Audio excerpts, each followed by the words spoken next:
ರಾಮನಗರದಲ್ಲಿ ರೈತರ ಫಲವತ್ತಾದ ಭೂಮಿಯನ್ನ ಸ್ವಾಧೀನಪಡಿಸಿಕೊಂಡು ನಿರ್ಮಿಸಲು ಉದ್ದೇಶಿಸಿರುವ ಬಿಡದಿ ಟೌನ್ಶಿಪ್ ಯೋಜನೆಯನ್ನ ಜೆಡಿಎಸ್ ತೀವ್ರವಾಗಿ ವಿರೋಧಿಸುತ್ತಿದೆ. ಈ ಸಂಬಂಧ ಜೆಡಿಎಸ್ ಜಿಲ್ಲಾಧ್ಯಕ್ಷ ಎಚ್ ನಿಂಗಪ್ಪ ಅವರು ಇದು ರೈತರಿಗೆ ಮಾಡುವ ಅನ್ಯಾಯ ಎಂದು ಆಕ್ರೋಶ ವ್ಯಕ್ತಪಡಿಸಿದ್ದಾರೆ. ತುಮಕೂರು ನಗರದ ಜೆಡಿಎಸ್ ಜಿಲ್ಲಾ ಕಚೇರಿಯಲ್ಲಿ ಸುದ್ದಿಗೋಷ್ಠಿ ನಡೆಸಿ ಮಾತನಾಡಿದ ಅವರು, ಇದು ಅಭಿವೃದ್ಧಿ ಯೋಜನೆಯಲ್ಲ, ಬದಲಿಗೆ ರಿಯಲ್ ಎಸ್ಟೇಟ್ ಉದ್ಯಮಿಗಳ ಹಿತಾಸಕ್ತಿಗಾಗಿ ಮಾಡಿರುವ ಯೋಜನೆಯಾಗಿದೆ. ಯೋಜನೆ ಜಾರಿಯಾದರೆ ಲಕ್ಷಾಂತರ ಮರ ನಾಶವಾಗುತ್ತದೆ. ಈ ಭಾಗದಲ್ಲಿ ರೇಷ್ಮೆ, ಹೈನುಗಾರಿಕೆ, ತೋಟಗಾರಿಕೆ ಮಾಡುತ್ತಾರೆ. 50ರಷ್ಟು ಜನ ರೇಷ್ಮೆ ಬೆಳೆಯಿಂದ ಜೀವನ ನಡೆಸುತ್ತಿದ್ದಾರೆ. 600ರಷ್ಟು ಜನ 1 ಎಕರೆ, ಅರ್ಧ ಎಕರೆ ಇರುವ ಬಡಜನ.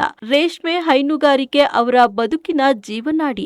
ಅದನ್ನ ಇವರು ಕಸಿದುಕೊಂಡ್ರೆ ಅವರ ಪಾಡೇನು ಎಂದು ಕಾಂಗ್ರೆಸ್ ವಿರುದ್ಧ ವಾಗ್ದಾಳಿ ನಡೆಸಿದ್ರು.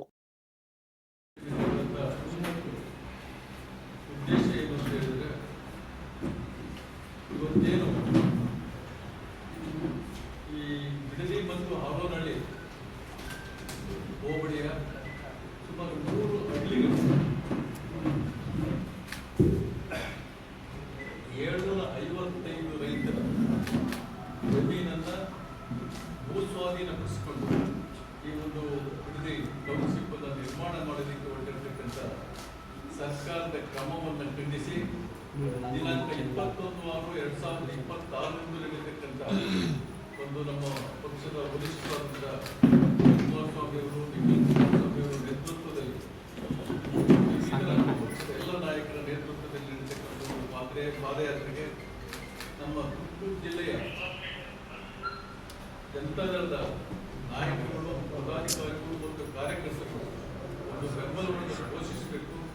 ಅವತ್ತಿನ ದಿವಸ ನಾವೆಲ್ಲರೂ ಕೂಡ ನಾವು ಒಂದು ಪಾದಯಾತ್ರೆಯಲ್ಲಿ ಭಾಗವಹಿಸಬೇಕು ಅಂತಕ್ಕಂಥ ಒಂದು ಉದ್ದೇಶದ ಕಡೆಯನ್ನು ಕೊಡಲಿಕ್ಕೋಸ್ಕರ ನಾವು ಇವತ್ತಿನ ದಿವಸ ಈ ಸಭೆಯಿಂದ ಪತ್ರಿಕಾಗೋಷ್ಠಿಯಿಂದ ಕಂಡಿರ್ತಕ್ಕಂಥ ಇವತ್ತು ಸರ್ಕಾರ ಏನ್ ಮಾಡ್ತಾ ಇದೆ ಅಂತ ಹೇಳಿದ್ರೆ, ರೈತರ ಫಲವತ್ತಾದ ಈ ಒಂದು GBIDSN ನಲ್ಲಿ ದಿನಾಂಕ 12/6/2026 ಸ್ವಾಧೀನಪಡಿಸಿಕೊಂಡು ಒಂದು ಆದೇಶವನ್ನು ಹೊರಡಿಸಿದ್ದಾರೆ.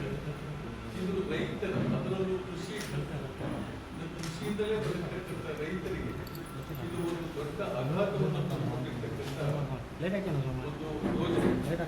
ಇವತ್ತು ಈ ಭೂಮಿ 55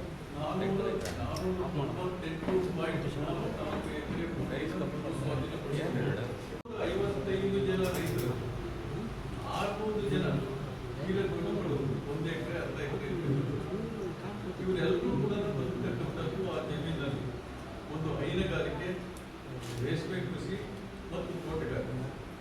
ಇದರಲ್ಲಿ 50% ಭಾಗದ ರೈತರು ರೇಷ್ಮೆ ಉದ್ಯಮದಿಂದ ಜೀವನ ಮಾಡತಕ್ಕಂಥ ಬಡ ರೈತರು.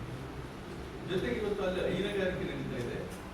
ಒಂದು ತಿಂಗಳಿಗೆ ಕನಿಷ್ಠ ಅಂದರೆ 6 ಲಕ್ಷ ಹಾಲು ಉತ್ಪಾದನೆ ಆಗ್ತಾ ಇದೆ. ಇದು ಈ ಜಮೀನನ್ನ ಭೂಸ್ವಾಧೀನಕ್ಕೊಳಪಟ್ಟರೆ ಅವರೆಲ್ಲರ ಬೇಕು 600 ಲೀಟರ್ ಏನು ಹಾಲು ಉತ್ಪಾದನೆ ಮಾಡ್ತಾ ಇದ್ದಾರೆ. ಅವರ ಬದುಕು ಬೀದಿಗೆ ಬರ್ತದೆ. 6 ಮಾರ್ಕೆಟ್ ಕೂಡ ಇದರಿಂದ ಧಕ್ಕೆ ಆಗ್ತದೆ. ಜೊತೆಗೆ ಇದಿಷ್ಟಕ್ಕೆ ನಿಲ್ಲಿಸೋದಿಲ್ಲ. ಇದು ಈಗೇನು ಇವತ್ತು ಇಷ್ಟನ್ನು ಸ್ವಾಧೀನಪಡಿಸ್ಕೊಂಡಿದ್ದಾರೆ, ಮುಂದಿನ ದಿನಗಳಲ್ಲಿ 7,500 ಎಕರೆಯಿಂದ ಅದನ್ನು ಕೂಡ ಇದನ್ನು ಸತ್ಯನ ಕೈ ಬಿಡಬೇಕಾಗ್ತದೆ. ಜೊತೆಗೆ ಮುಂದಿನ ತಿಂಗಳು 7,481ರಿಂದ 9,600 ಎಕರೆ ಭೂ ಪ್ರದೇಶವನ್ನು ಭೂ ಸ್ವಾಧೀನಪಡಿಸಬೇಕು ಅಂತಕ್ಕಂಥ ಒಂದು